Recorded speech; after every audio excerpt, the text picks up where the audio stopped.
চাঁপাইনবাবগঞ্জে ভারতগামী যাত্রীর পায়ুপথ থেকে 4টি স্বর্ণের বার উদ্ধার করা হয়েছে।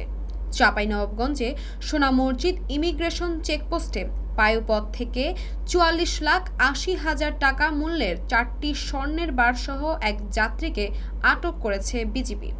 গোয়েন্দা তথ্যের ভিত্তিতে অভিযান পরিচালনা করে সোমবার সকালে ভারতগামী যাত্রীর পায়ুপথ থেকে এসব স্বর্ণবার উদ্ধার করেছে 59 বিজিবি ব্যাটালিয়নের একটি দল। আটককৃত চোরাকারবারি শরীয়তপুর সদর উপজেলার পূর্ব সারেঙ্গা গ্রামের মৃত আজিজুল হক মাতবরের ছেলে মোহাম্মদ মাসুম মাতবর। সোমবার রাতে গণমাধ্যমে পাঠানো প্রেস বিজ্ঞপ্তিতে এসব তথ্য নিশ্চিত করে 59 বিজিবি ব্যাটালিয়ন। বিজিবি জানায়, যাত্রী মাসুম মাতবরের দেহ তল্লাশি করে তার পায়ু পথে বিশেষ অভিনব কায়দায় থাকা 2টি স্বর্ণের বার পাওয়া যায়।